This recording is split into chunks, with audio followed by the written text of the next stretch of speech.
অৰুণোদয়ৰ প্ৰপত্ৰ বিতৰণ কৰি ভোট ভিক্ষাৰ অভিযোগ বিজেপি নেত্ৰীৰ বিৰুদ্ধে। বিজেপি নেত্ৰী বৰুণ গগৈ আৰু চামদাং জিলা পৰিষদৰ সদস্য মল্লিকা ফুকনৰ বিৰুদ্ধে অভিযোগ। দিগবৈ সমষ্টিৰ বিধায়ক সুৰেন ফুকনৰ পত্নী মল্লিকা ফুকন নিৰ্বাচনী আচৰণ বিধি উলংঘন কৰি গাঁৱত বিতৰণ কৰিছিল অৰুণোদয় আঁচনিৰ প্ৰপত্ৰ। অৰুণোদয় আঁচনিৰ প্ৰপত্ৰ দি ভোট ভিক্ষা কৰি থাকোঁতে এইদৰে উভতি ধৰিলে সাধাৰণ ভোটাৰে। এইটো আমাৰ জৰীপ, এইটো চোৱা আমাৰ জৰীপ কৰিছে আৰু তোমালোকক দেখা কোনো প্ৰশ্ন নাই। আমি চৰকাৰ মানুহ হয়, আমি বিজেপি হয়, মই ষ্টেট লেভেলৰ হয়। তোমালোকে কি ফ'কাছ কৰিব আছে কৰি দিয়া। আমি কোনো হেৰি নাই, যিখিনি মানুহে প্ৰাপ্য ৰেচন কাৰ্ড দি আছে অৰুণোদয় পাব লাগে বুলি কৈছে।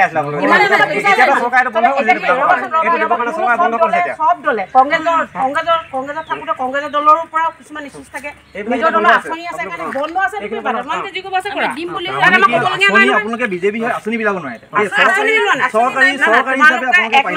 এক নম্বৰ কথা আমাক দিবলৈ দিছে। তোমালোকে যদি তোমালোকৰ অথৰিটি আছে এক মিনিট যোনে দিয়ক, মই কৈছোঁ তোমালোকৰ যদি অথৰিটি আছে তোমালোকে এনেকে ধৰা কোনো ৰাইট নাই। আচ্ছা তোমালোকে কি আমাক মানে হেৰি কৰিছে, বন্ধ কৰিবা বন্ধ কৰিবা নেকি?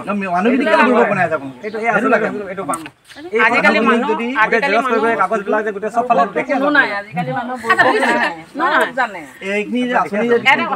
দেখি আছে চব ঠিক আছে। তোমালোকৰ যদি অথৰিটি আছে পুলিচ লৈ তোমালোকে বেন কৰা, তাৰপাছত তোমালোকে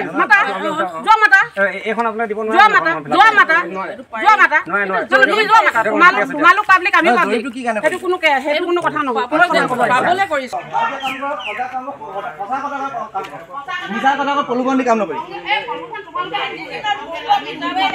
আপোনালোকে 10 বজাৰ শাসন কৰিলে নহয়, প্ৰলোভন দি আকৌ দি থাকিব নালাগে মানুহ।